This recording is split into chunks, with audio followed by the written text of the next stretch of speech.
God. Arquetipo mental. Muy buenos días, muy buenas tardes, muy buenas noches, dependiendo del tiempo en que estés escuchando este audio. Mi nombre es Luis Landeo, soy conductor de ese espacio llamado Arquetipo Mental, perteneciente al blog arquetipomental.blogspot.com, transmitiéndoles desde la ciudad de Piura, Perú. Este es nuestro primer episodio de la segunda temporada de este programa que trata de estudiar y comprender el conocimiento de la salud mental, de la psicología, de la psiquiatría, de la psicoterapia. Para este episodio tengo de invitada a la doctora Silvia Viviana Galici de la ciudad de Córdoba, en Argentina. En este programa abarcaremos temas como el psicodrama arquetipal, los arquetipos e incluso la sincronicidad en el trabajo de la psicología analítica o mejor conocida como la psicología junguiana. Doctora, ¿cómo se encuentra? Coméntenos acerca de su trabajo en la psicología analítica de Carl Gustav Jung en su país, Argentina. Hola, ¿qué tal? ¿Cómo estás? Bueno, un gusto realmente estar hablando para tu programa, para los oyentes. Antes que nada quiero hacerte una aclaración. Yo soy de Rosario. Vos dijiste de Córdoba. ¿Y sabés por qué me río? Porque hay una puja acá en Argentina entre Rosario y Córdoba para ver cuál es la segunda ciudad del país, porque la primera, por supuesto, es la capital, Buenos Aires. Y estamos siempre con Córdoba discutiendo, no, es Rosario, no, es Córdoba. Bueno, yo soy de Rosario. Yo me considero la segunda ciudad del país. Bueno, fuera de esto, sí, te cuento mi experiencia. Yo soy psicóloga especializada en la psicología transpersonal de Carl Gustav Jung. Además soy actriz, o sea que yo lo considero importante porque por supuesto está todo relacionado con el psicodrama también y con lo que Jung llama las máscaras. O sea, eh, la aspiración de Jung es, mediante su terapia y su psicología, llegar al sí mismo, o sea, al interior, a lo que nosotros somos en esencia. Pero además de tener esa esencia a la que Jung pretende que lleguemos, es la aspiración de todo ser humano, llegar a reconocer esa esencia, nosotros somos máscaras. Tenemos distintas personalidades inconscientes, por supuesto, que afloran, depende en qué circunstancias nos encontremos, con quién nos estemos relacionando, en qué lugar estemos, porque nosotros no somos los mismos, por ejemplo, cuando estamos en nuestro trabajo, cuando estamos con nuestra familia, cuando estamos con nuestra pareja. Y a eso Jung lo llama las distintas máscaras. Y a veces no tenemos resueltos los problemas con esas máscaras y forman, al no aceptar ciertas máscaras que tenemos, forman lo que Jung llama los complejos. Entonces tenemos que reconocer nuestras máscaras, saber qué representan cada una de ellas para ir venciendo, para ir superando esos complejos. Entonces, como bien vos decías, mediante el psicodrama, yo en mi caso que soy actriz también, mediante el teatro, nosotros vamos descubriendo y mostrando, haciendo consciente esas máscaras que tenemos inconscientes, que todos los seres humanos las tenemos y que son parte del ser humano. El tema es cuando esas máscaras nos causan algún problema o algún complejo o algún trauma o no deja que nuestra vida se desarrolle de una manera normal.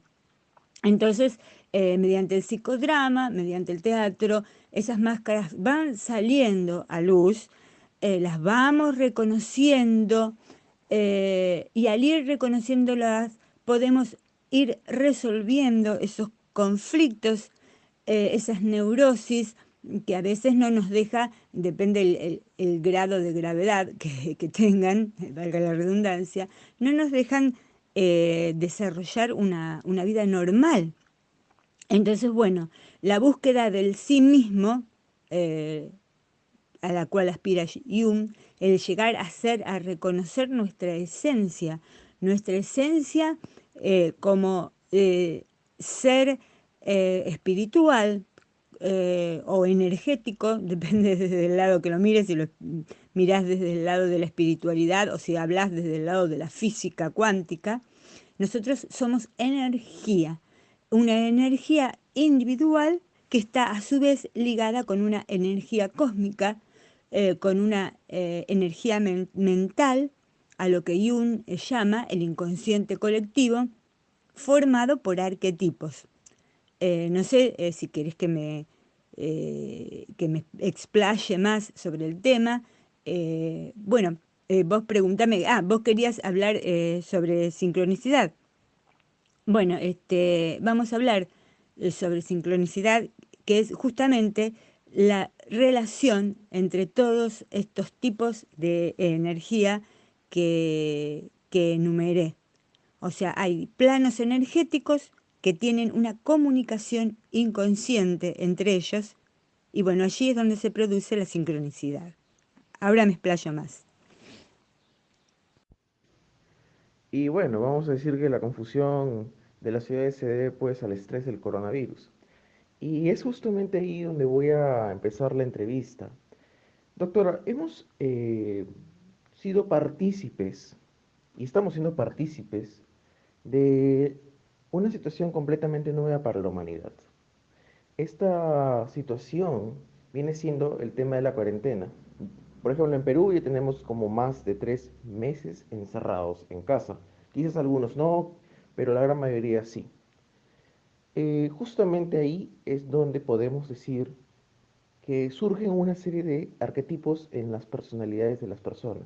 Por ejemplo, hay personas que he notado están teniendo mayor contribución, dando o mostrando temas de causas sociales, como por ejemplo donaciones a personas que pues indudablemente se han visto afectadas por el coronavirus, por no poder generar ingresos.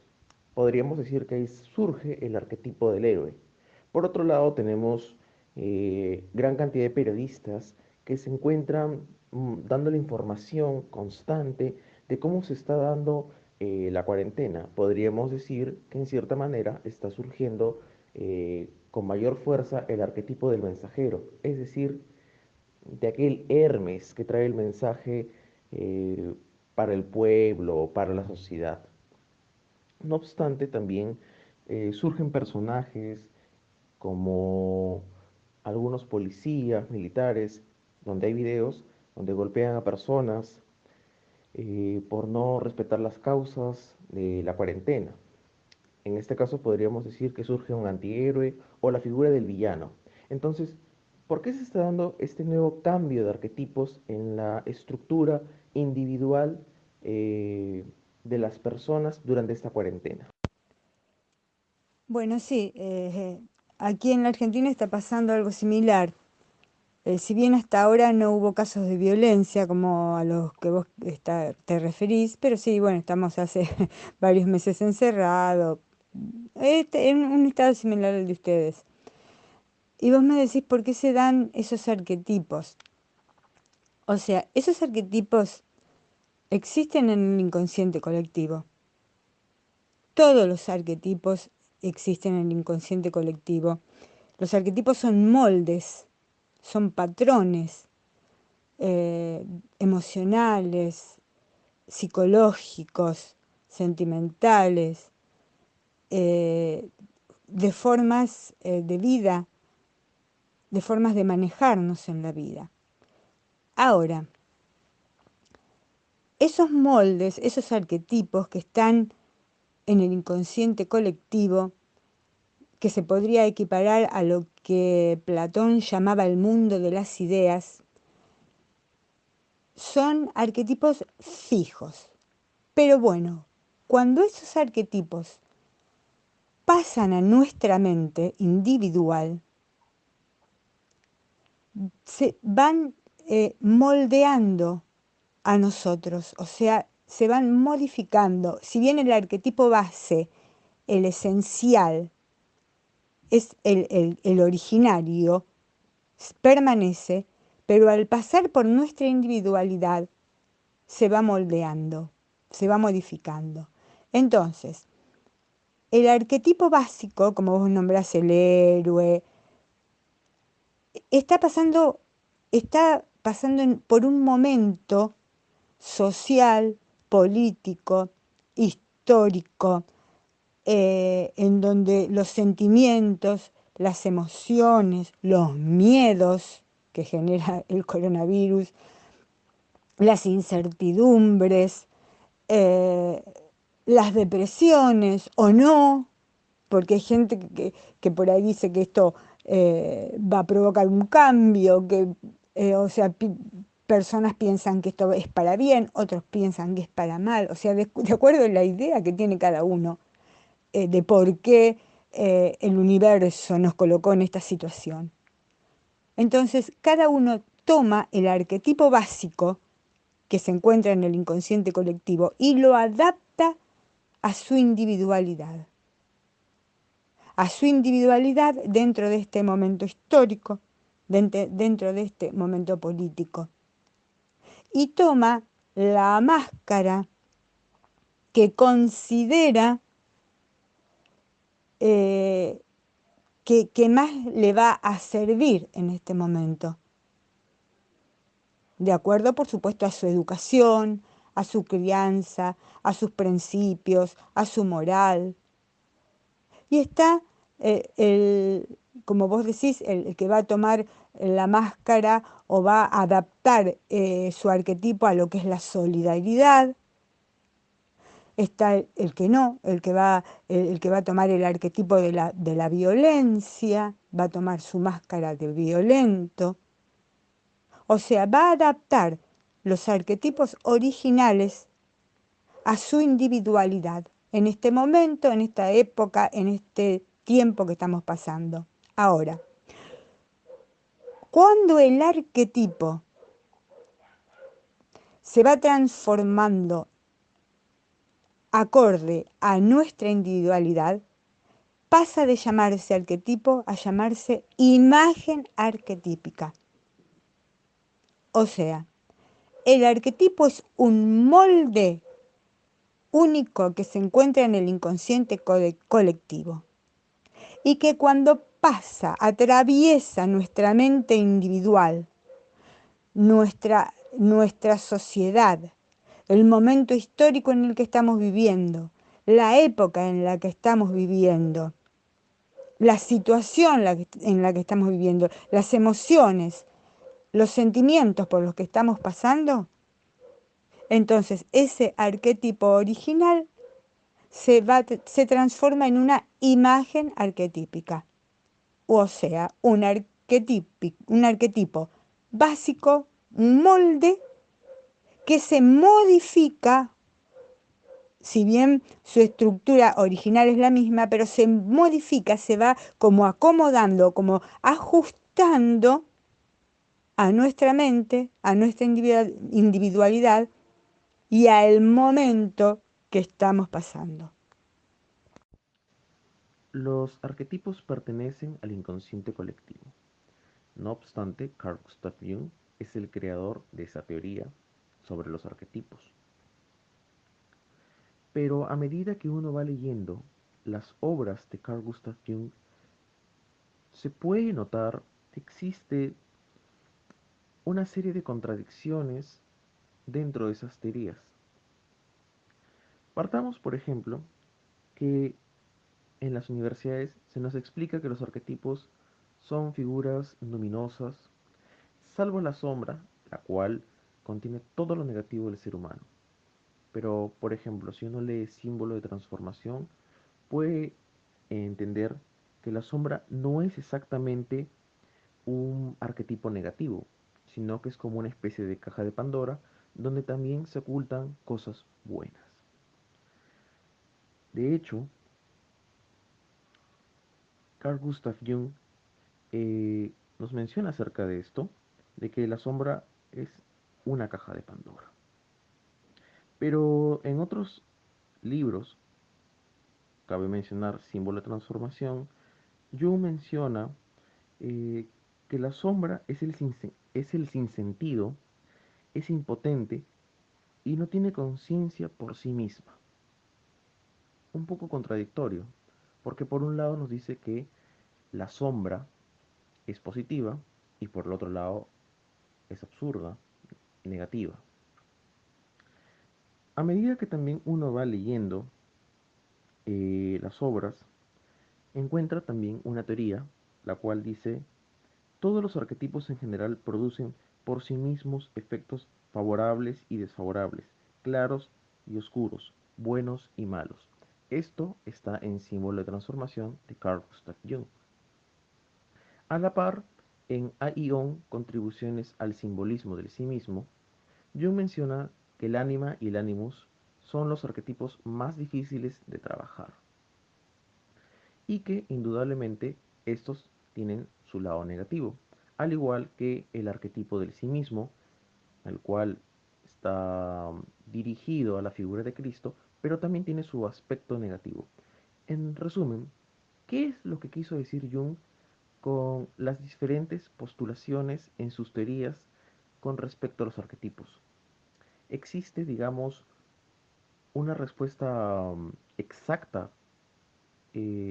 para definir los arquetipos, o cada autor puede también dar su propia conclusión, así como dio Carl Gustav Jung con el transcurso del tiempo, dando diferentes respuestas con respecto a estos símbolos, a estas estructuras.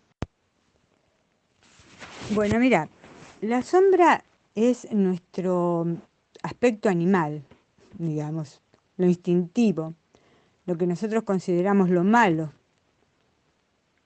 lo que diría Freud, nuestra conciencia moral.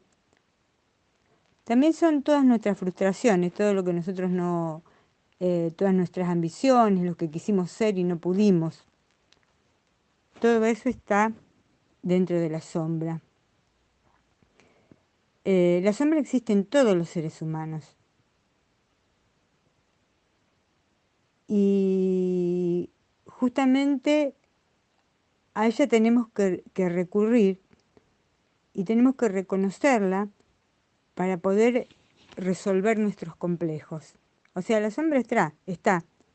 Nosotros tenemos que reconocerla, analizarla, darnos cuenta que la tenemos y ver cómo la cambiamos, cómo transformamos la sombra.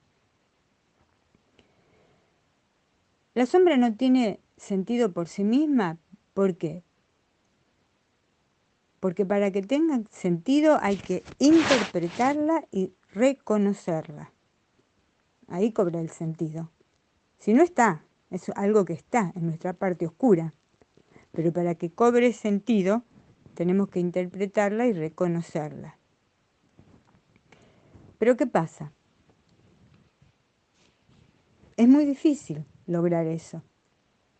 Porque a la sombra no la vemos en nosotros mismos, sino que la proyectamos en los demás.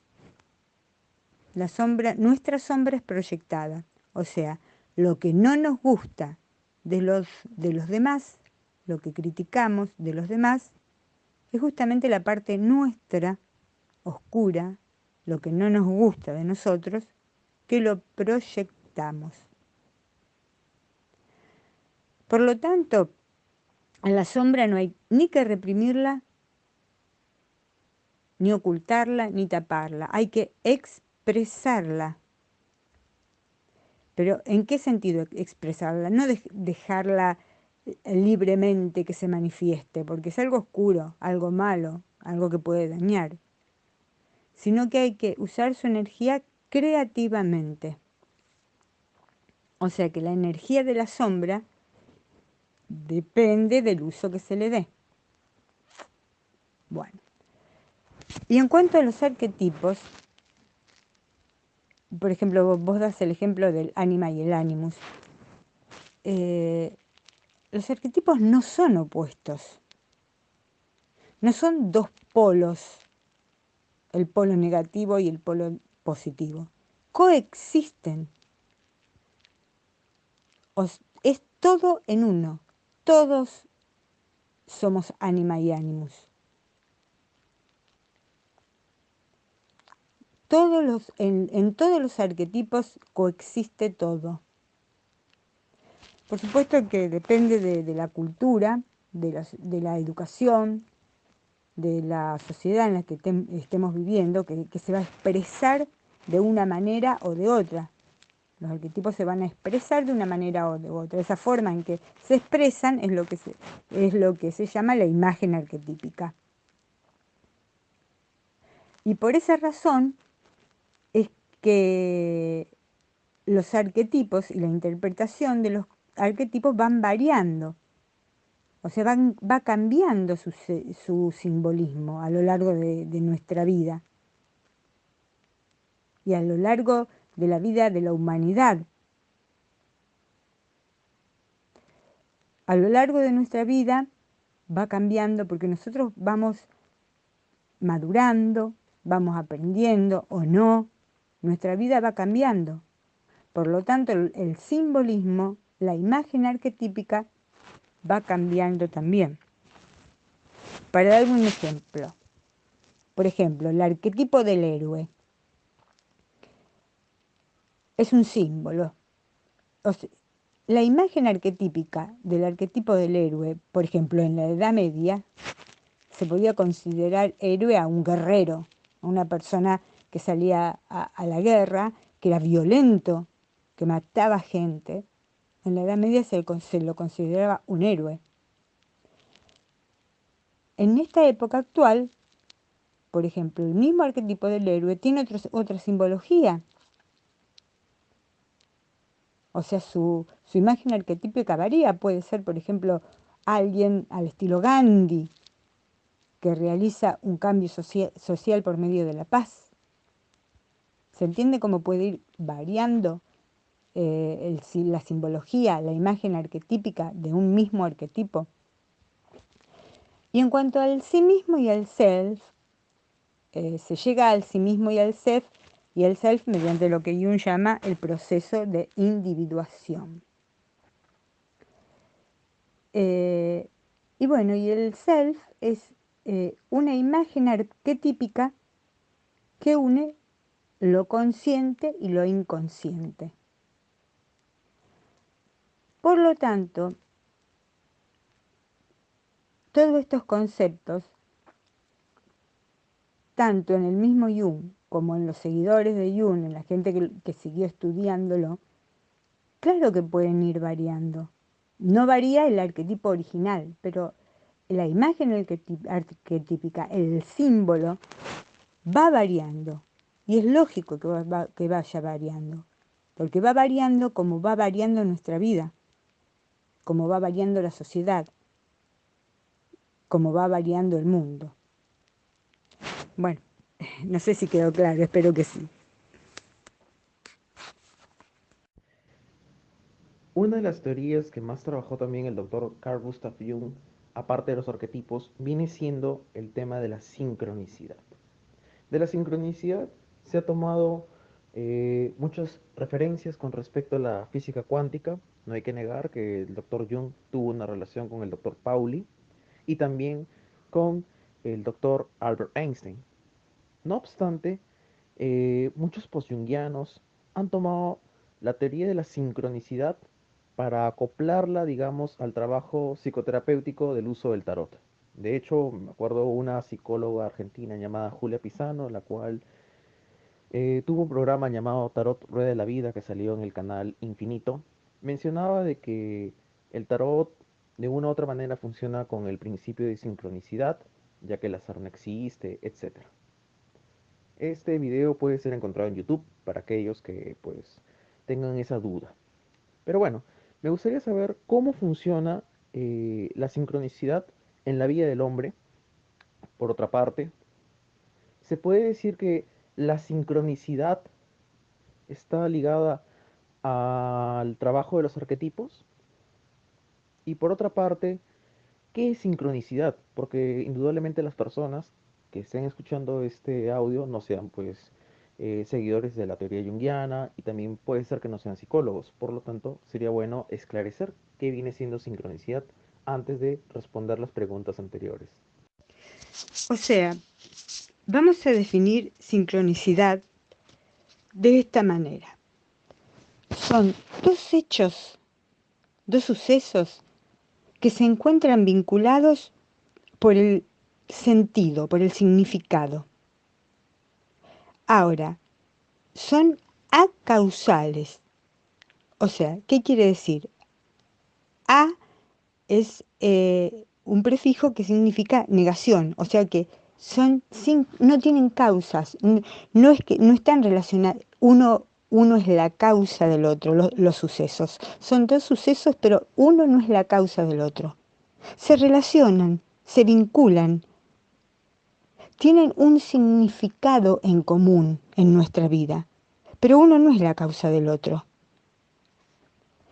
Son como una especie de comunicaciones entre distintos planos energéticos que se producen al mismo tiempo, son simultáneas. Es lo que nosotros llamamos comúnmente coincidencias. ¿Y para qué sirven? Sirven básicamente para cambiar la dirección de nuestra vida. O sea, nos está marcando o que algo estamos haciendo bien, o que algo estamos haciendo mal, o que algo tenemos que cambiar. Es una guía. La sincronicidad es una guía. Es necesario prestar atención a las sincronicidades. Por ahí uno las pasa de alto porque nos suceden cotidianamente y no nos damos cuenta o decimos, pero mira qué casualidad, che, yo estaba pensando en esa persona y justo esa persona me llama por teléfono y ahora, ¿qué pasó? ¿Por qué? ¿A qué se debió? Analicemos nuestra vida en ese momento, ¿qué está pasando? ¿Qué nos quieren avisar? Algo nos quiere decir. Porque la vida no es una serie de eventos inconexos, que no tienen conexión. Hay un orden profundo en la vida. Tal es así que ustedes habrán escuchado hablar de lo que es el efecto mariposa. Si algo en el cosmos, cualquier cosita que se mueva o se cambie de lugar o el aleteo de una mariposa que no tenga que aletear en el momento preciso, cambia toda la estructura cosmológica, toda la estructura energética, toda la estructura de nuestra vida. Bueno, la sincronicidad está para eso, para mostrarnos que tenemos que prestar atención en ese momento de nuestra vida, o que está pasando algo, o que va a pasar, o que hay algo que tenemos que hacer y por ahí no estamos prestando atención y no lo hacemos, no nos fijamos, que analicemos nuestros sentimientos, nuestras emociones, que tratemos de ver qué pasa en nosotros, en nuestra vida, en ese momento. La sincronicidad es comunicación con otros campos, es comunicación de nuestra mente con el inconsciente colectivo, con el otro campo energético, que es el inconsciente colectivo. Y allí, cuando se filtran, cuando esos campos penetran uno con otro, se produce la sincronicidad.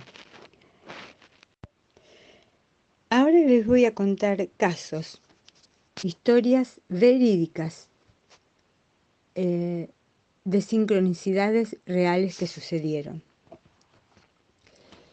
La primera, seguramente algunos de ustedes la conocen, porque le pasó al propio Jung, y es la del escarabajo de oro. El escarabajo de oro es un tipo de escarabajo que se encuentra solamente en la zona de Egipto. Jung estaba atendiendo a una paciente en Suiza y esta paciente no adelantaba en su tratamiento. No adelantaba, estaba estancado. Y en un momento le cuenta a Jung que tuvo un sueño y que soñó con un escarabajo de oro. En el momento en que estaba en el consultorio, por supuesto, de Jung cuando le contaba esto, en el momento en que ella le cuenta esto a Jung, se siente un golpe sobre el vidrio de la ventana de la habitación. Cuando miran, van a ver qué era lo que lo había golpeado. Era un escarabajo de oro. O sea, se llama así, es un escarabajo, un bichito, un insecto, se llama escarabajo de oro, que había golpeado contra el vidrio de la ventana. Sorprendente, porque en ese lugar no existe ese tipo de insectos, solamente está en la zona de Egipto.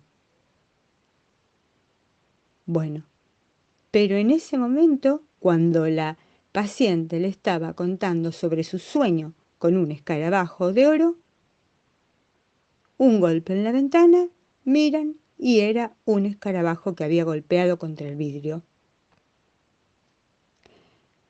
A partir de allí, en las sucesivas sesiones, la paciente se fue recuperando,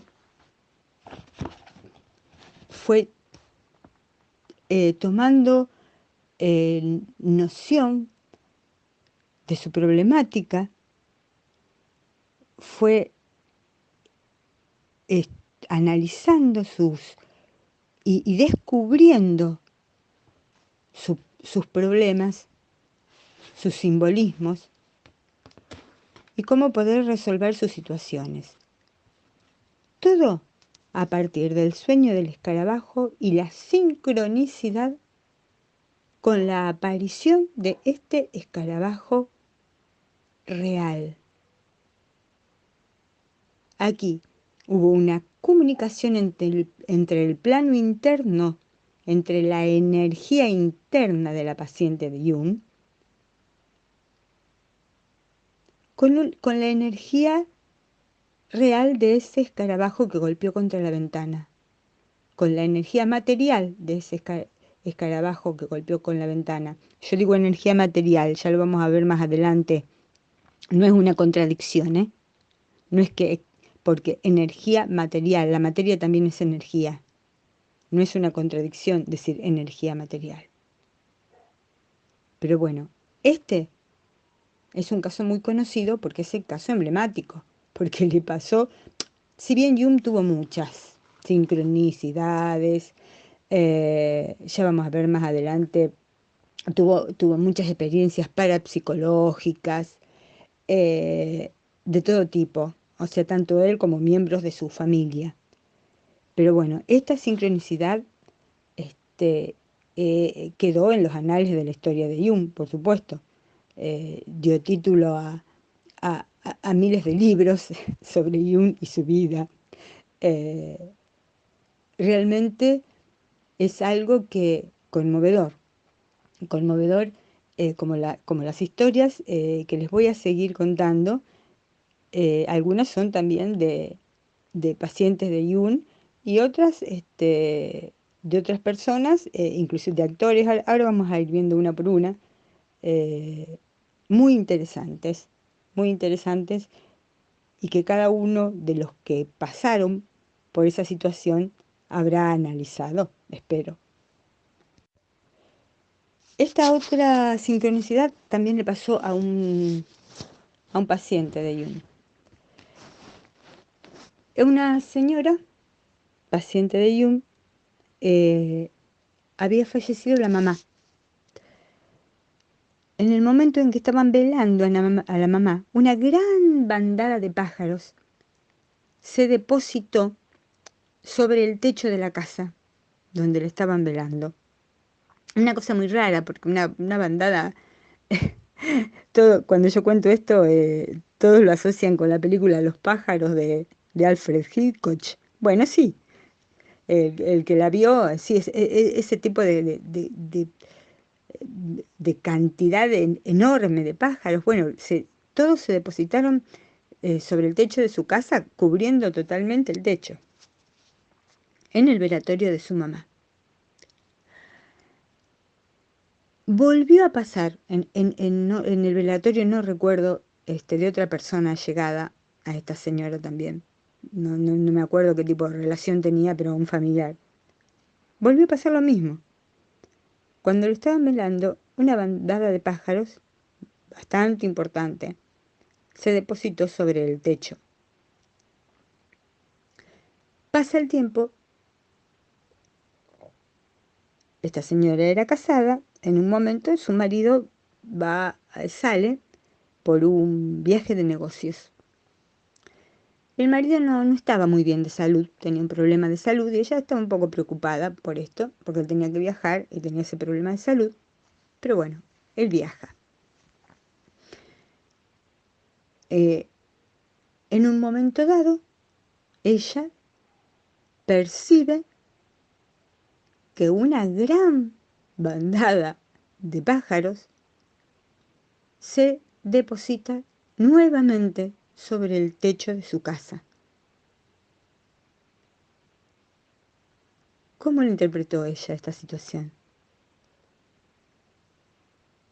Lo asoció con la muerte, porque en varios velorios le había pasado esto.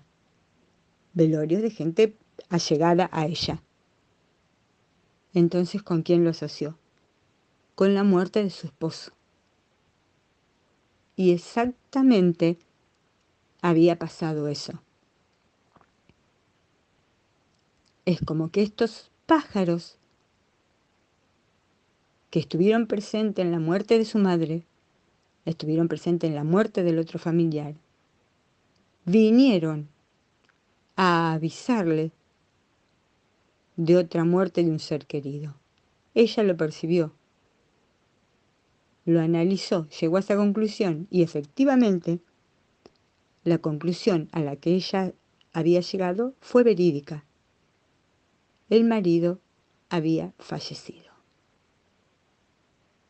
O sea, los campos energéticos, los campos morfogenéticos, que ya vamos a ver lo que son, se comunicaron.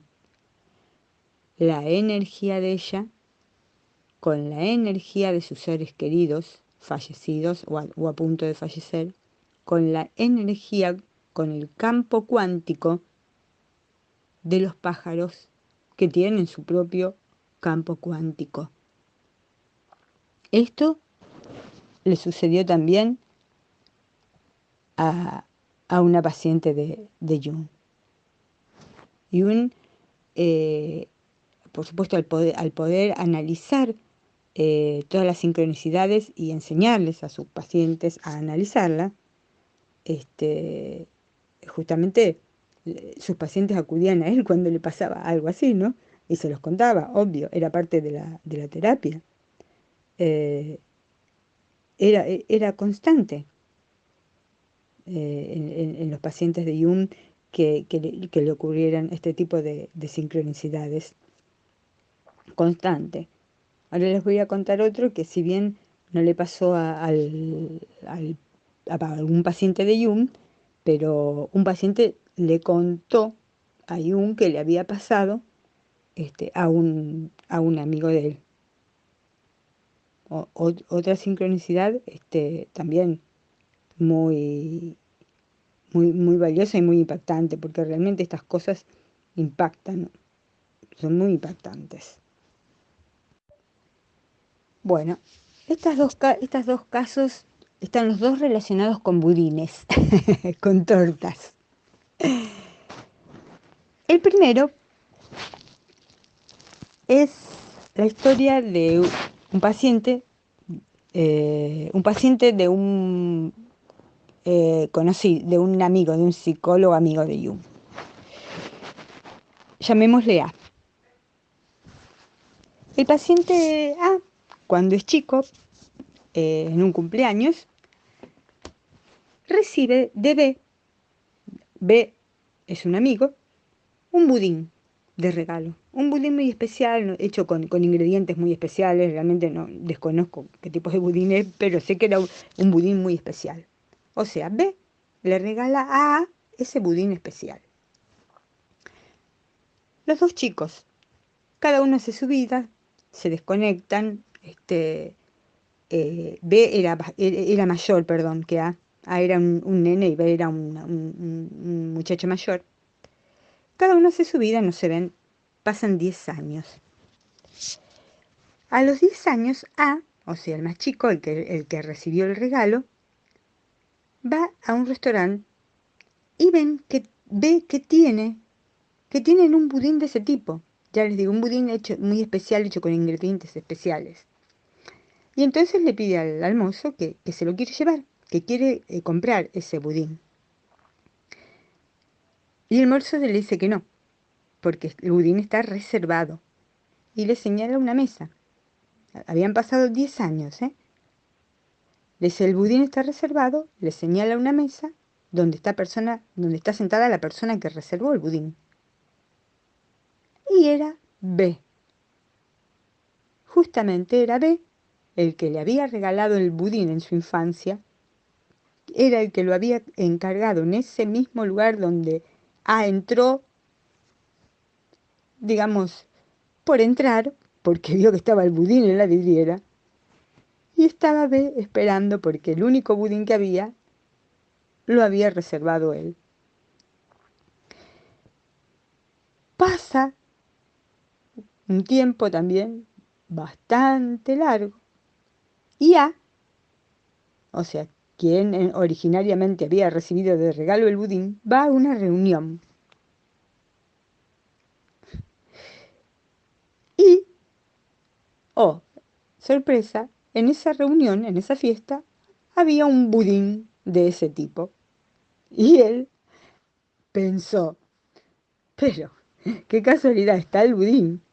Lo único que falta acá es que esté B, o sea, la persona que se lo había regalado. Y que lo había reservado hacía unos años antes en la panadería esa. ¿Qué pasa? Al rato, en la fiesta, entra un anciano esclerótico que entró a la fiesta no porque estaba invitado, sino porque estaba perdido mentalmente y en su confusión entró a la fiesta. Y, oh casualidad, era B. Espero que haya quedado claro. Cualquier cosa me preguntan. Vaya a saber si A hizo un análisis de lo que pasaba acá. ¿Por qué ocurría eso? Pero indudablemente un mensaje tenía. Indudablemente, seguramente el psicólogo de A se lo hizo analizar, porque algo muy llamativo, aparte, si era un psicólogo amigo de Jung, habrá seguido sus indicaciones, habrá estudiado con Jung. Así que, pero miren, uno dice, qué casualidad, qué coincidencia, porque aparte situaciones de una a otra pasaban, de la primera a la segunda pasaron 10 años, y de la segunda a la tercera ya B era un anciano ya con problemas mentales, de confusión mental. O sea que, fíjense, toda una vida llevó esta sincronicidad. Una cadena de eventos sincrónicos que llevó se le presentó en toda la vida de A. Realmente llamativo, realmente llamativo. Mencionando el concepto de sincronicidad, hay que comentar de que Carl Gustav Jung fue una persona que estudió mucho el I Ching. De hecho, en el prólogo al I Ching, que es un texto que escribió para su amigo Richard Wilhelm, él menciona acerca de su asombro con las predicciones exactas que daba el I Ching. No obstante, eh, los post-jungianos trajeron al campo de la psicoterapia junguiana el uso proyectivo del tarot. En anteriores programas de arquetipo mental hemos tenido a dos personas que han hablado con respecto al uso proyectivo del tarot. Pero hay personas que mencionan de que el tarot tiene una parte de sincronicidad. Me gustaría saber cómo es que se trabaja realmente el tarot o cómo se trabaja el tarot en la parte psicoterapéutica junguiana y puede decirse que hay un tema de sincronicidad en el trabajo del tarot en el campo junguiano. Bueno, yo te digo, yo no soy especialista en tarot.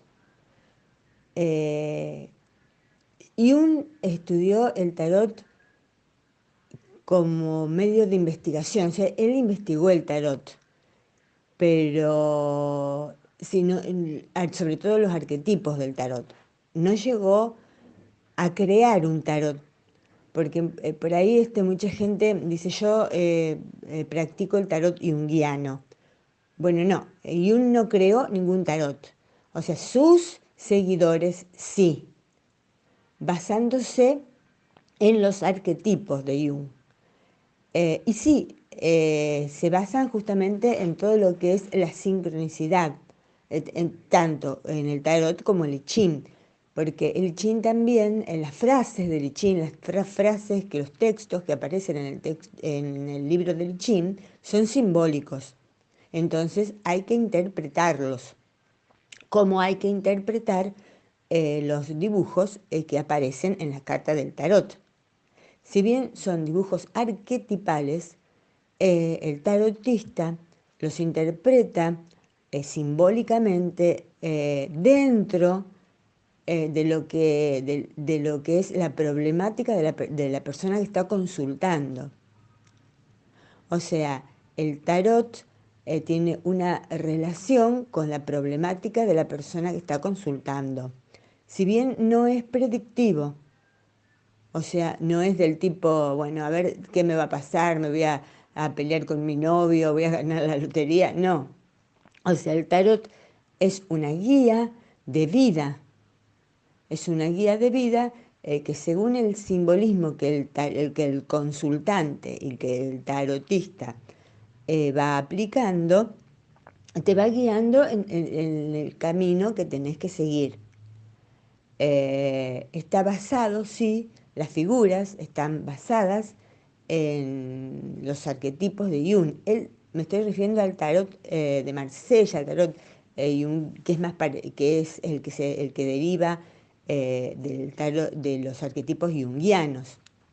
Pero bueno, es toda lo que se llama, está dentro del grupo de lo que se denomina mancias, que si bien Jung las investigó justamente porque están muy relacionados con la sincronicidad, no se especializó no creó ningún tipo de tarot.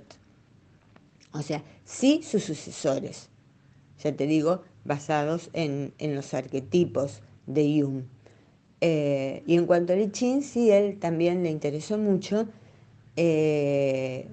justamente la cuestión simbólica de los textos que están en el libro del I Ching. Vos sabés que conocés que el I Ching hay que tirarlo y después, según las formaciones, los dibujitos que van creando las líneas, eh, eh, a- según los dibujitos que se marcan, tenés que consultar, ahí te da un numerito, tenés que consultar en el libro un texto. Bueno, ese texto se interpreta simbólicamente y claro, cada persona y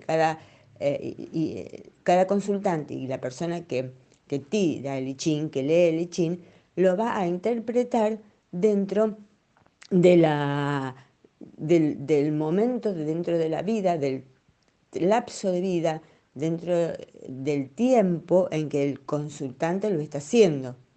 O sea, esos simbolismos, como yo te decía con respecto a, a las imágenes arquetípicas, se van modificando de acuerdo a nuestra vida. O sea, a mí me tiran el tarot hoy, me lo tiran dentro de 2 días, o sea, va a salir otra cosa, va a salir, van a salir otros simbolismos, va a salir otro mensaje, porque van cambiando de acuerdo a cómo va cambiando mi vida, a cómo voy cambiando yo, a cómo va cambiando la sociedad. Entonces, en definitiva, Jung investigó el tarot y el I Ching. Quien creó eh, eh, toda esa simbología arquetipal en el tarot fueron sus sucesores. Él solamente lo trató a modo de investigación y sí, se basó en los arquetipos y en las sincronicidades, como también se basó en las sincronicidades en lo que es la astrología. O sea, él se basó en cómo estaban colocados los planetas en el momento exacto en que uno nació. Y a partir de ahí él dice que se produjo una serie de sincronizaciones, sincronicidades que marcaban un poco, digamos, el destino de esta persona. Doctora, quizás esta pregunta le parezca interesante para poder resolverla, pero antes me gustaría exponer que el psicodrama viene siendo una técnica psicoterapéutica creada por el doctor J. L. Moreno, quien era un seguidor de Carl Gustav Jung. Actualmente en la psicoterapia junguiana existe una versión llamada el psicodrama arquetipal, por lo que me surge la pregunta de saber en qué se diferencia el psicodrama clásico de J. L. Moreno con el psicodrama arquetipal. Y como actriz, ¿cómo es que se puede trabajar el psicodrama tanto normal, clásico, con el psicodrama arquetipal? Bueno, en el psicodrama de Moreno, cada uno de los participantes, o sea, de los personajes de la representación, se hace una representación teatral en donde se plantea una problemática y bueno, cada uno de los personajes permite que en el escenario afloren los síntomas de esa problemática, aflore, por supuesto, el inconsciente, cuando estamos actuando, cuando estamos desarrollando un personaje, no solamente trabajamos con nuestra conciencia, sino que afloran aspectos de nuestro inconsciente, ¿no? Y se produce una catarsis, o sea, un proceso de liberación emocional. Y se va obteniendo respuestas entre la acción grupal, se van obteniendo respuestas a las problemáticas planteadas sobre el escenario, conscientes que derivan, por supuesto, de toda una problemática inconsciente. O sea, permite el psicodrama de Moreno, permite que en el escenario se reproduzcan los síntomas y que los mismos integrantes del psicodrama puedan analizarlos, por supuesto, siempre con una guía terapéutica. O sea que en el psicodrama de Moreno, los personajes de la obra, digamos, que se está representando, son personas que tienen una problemática específica. Personas comunes y corrientes de la calle, digamos, que tienen una problemática específica a resolver. En el psicodrama junguiano, los participantes de la obra teatral representan arquetipos, justamente los arquetipos junguianos. No representan ya a personas con una problemática cotidiana, sino que representan a arquetipos y sí, como cada uno de nosotros tomamos ese arquetipo y los desarrollamos en nuestra vida cotidiana. Por ejemplo, un ejemplo de, si bien no es un psicodrama junguiano, pero donde se presentan arquetipos, por ejemplo, es en los mitos. En los mitos griegos, los personajes de los mitos griegos son arquetípicos. Esa es la diferencia entre los dos tipos de psicodrama. Uno, el de Moreno, representa gente común y corriente, gente que podemos ser cualquiera de nosotros con nuestra problemática individual. En el psicodrama junguiano se representan arquetipos, justamente los arquetipos junguianos y cómo influyen y cómo se van modificando, cómo se van convirtiendo en imágenes arquetípicas en nuestra vida. Es un tema muy interesante con respecto al tema del psicodrama junguiano cuando se utilizan las figuras de la mitología, pero surge una cuestión polémica. Se puede decir en todo caso que para aplicar el psicodrama junguiano es necesario que la persona tenga un nivel cultural donde conozca las figuras mitológicas o es un tema imprescindible. Por otra parte, eh, supongamos que el sujeto no conozca sobre mitología.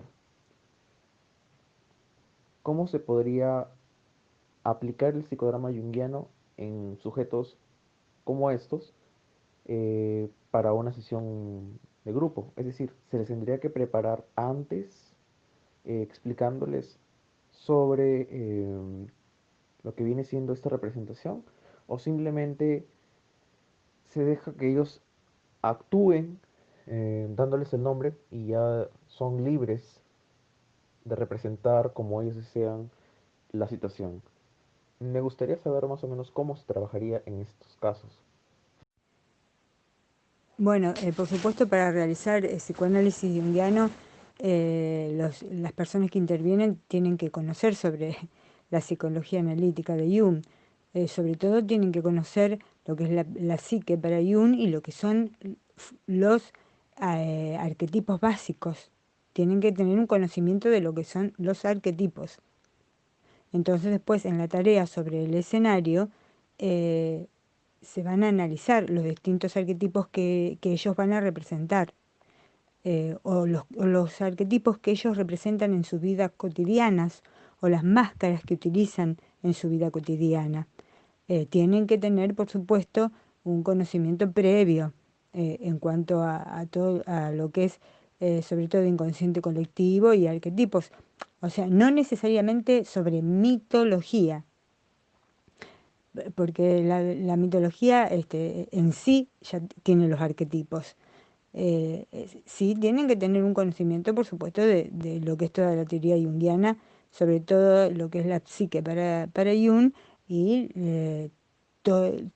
no, digamos, no todos, porque arquetipos hay millones, o sea, y aparte que arquetipos se van creando continuamente, ya expliqué antes con respecto, cuando van, a medida que va evolucionando la cultura, la sociedad, se van creando nuevos arquetipos, los arquetipos son infinitos, interminables, pero tienen que tener, por supuesto, sí, un conocimiento sobre los arquetipos básicos, la sombra, el animal, animus, las máscaras, el héroe, el sabio, la madre, el padre, bueno, sobre los arquetipos básicos tienen que tener un conocimiento. Y después, en la práctica, en el desarrollo de la obra, se van descubriendo cada arquetipos particulares de cada uno de los concurrentes al psicodrama, de los participantes. Doctora Silvia, creo que ahorita voy a sonar un tanto controversial, pues tiene que ver con la terapia de las constelaciones familiares, también considerada una pseudoterapia, la cual fue creada por el señor Kurt Hellinger. De hecho, Es muy curioso que el término constelación familiar fue aplicado por Jung en el año 1910. Esto puede ser encontrado en las obras completas de Jung, volumen 2, Estudios Experimentales, de editorial Trotta. No obstante, el término de constelación familiar también lo encontré en el libro Estudios sobre la psicosis de la psicoanalista lacaniana Colette Soler, con el título de un capítulo llamado Constelación familiar de un paranoico de genio, el cual tiene que ver con una constelación que se le hizo a Rousseau, el escritor de Emilio, y de obras como también El contrato social. Pero es curioso, porque cuando uno piensa en constelaciones familiares, piensa en esa terapia de ese teólogo, por lo que surge la pregunta, ¿en qué se diferencia la constelación familiar aplicada en el psicoanálisis e indudablemente en la psicología analítica de esta psicoterapia o pseudoterapia? Por otra parte, en el libro Símbolos de Transformación, Jung nos menciona acerca de un tipo de inconsciente llamado inconsciente constelizado, que es muy diferente al inconsciente colectivo e indudablemente al inconsciente individual. Podríamos decir que la constelación familiar que plantea Jung tenga una relación con la constelación familiar que aparece en su obra de 1910. Y de ser así, podríamos decir que también Jung aportó al trabajo de Kurt Hellinger. Yo considero que lo que Colette Soler analiza en Constelaciones familiares de un paranoico de genio con el tema de Rousseau, ella se está refiriendo a constelaciones familiares, pero le llama así, pero sería lo que en psicoanálisis, en psicología social también, se denomina terapia familiar. O sea, cómo las relaciones entre los individuos de una familia forman el carácter y la personalidad de esa persona, cómo se van relacionando. Y esa persona puede tener un desarrollo neurótico, un desarrollo psicótico, un desarrollo histérico, pero son las relaciones entre las personas de una familia que dan origen al carácter y a la personalidad de los distintos miembros. Jung, cuando vos nombrás a símbolos de transformación, que él habla de un inconsciente constelizado, se está refiriendo a la terapia, el momento de terapia. Y voy a leer un pequeño trozo para poder ir explicando un poquito. Él dice, este pudiera ser el momento para referirnos de pasada a la llamada transferencia contra transferencia.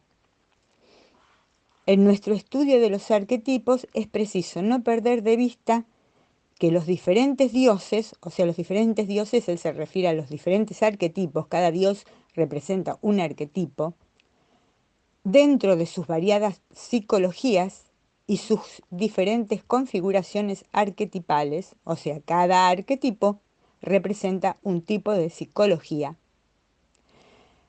Estos arquetipos tienen su propia modalidad de transferencia de acuerdo con el punto de vista alquímico.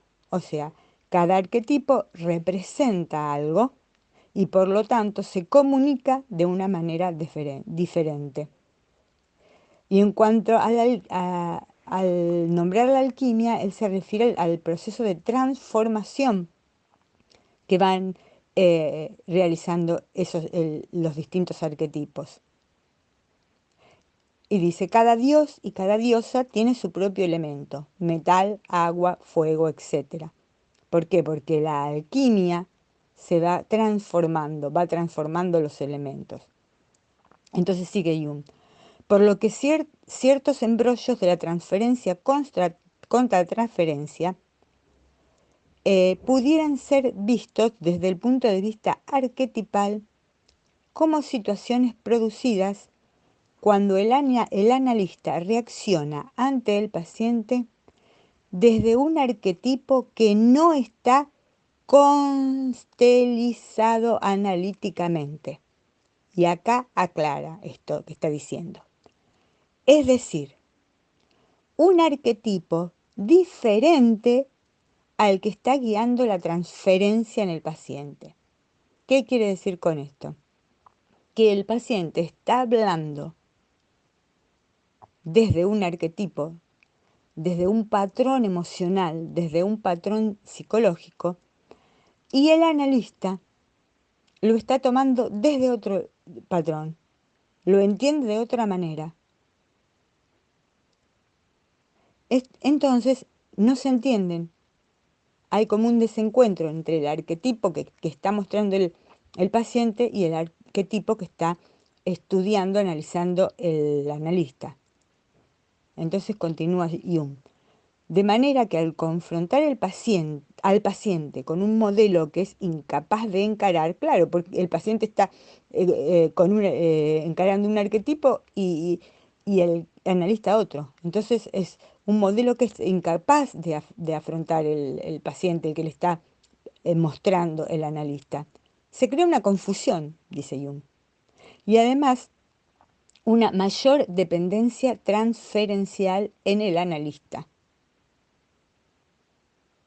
Porque claro, no se entienden entre uno y el otro. ¿Se comprende? Eh, él se refiere a un inconsciente constelizado cuando eh, todos los arquetipos que manejan el analista coinciden con los arquetipos que maneja el analizado. Allí sí está el inconsciente constelizado. Porque dice Jung, no hay, cuando no hay un acuerdo entre los arquetipos que maneja el analista con los arquetipos del analizado, dice Jung, no hay una relación simétrica entre analista y paciente. Y no se ha hecho una conexión apropiada con el arquetipo constelizado en el paciente. O sea, el arquetipo constelizado, el inconsciente constelizado quiere decir que tanto paciente como analista tienen que manejar el mismo tipo de arquetipo.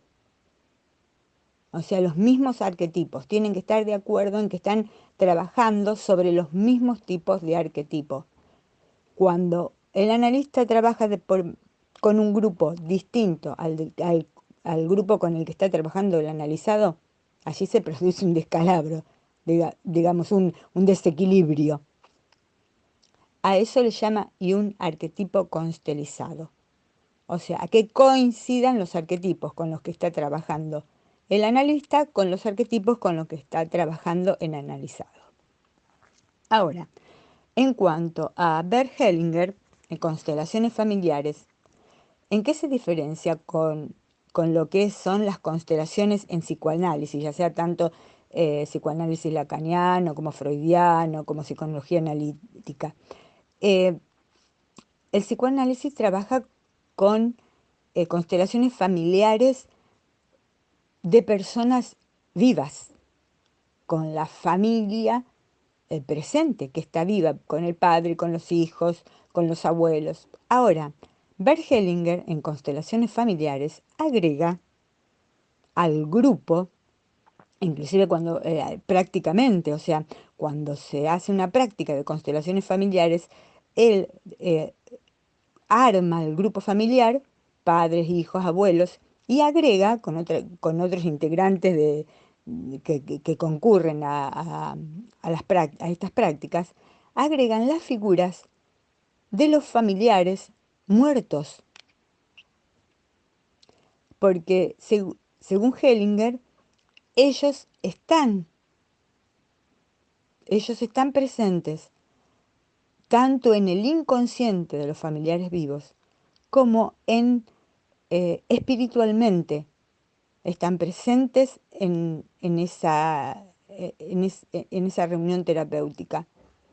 Entonces, una persona de las del público, de los concurrentes a las reuniones, representa a ese familiar muerto, pero ese familiar muerto se va a expresar dentro de esas reuniones a través de esta persona que lo representa. Y va a cumplir el rol que cumplió cuando estaba vivo dentro de esa familia. ¿Se entiende la diferencia?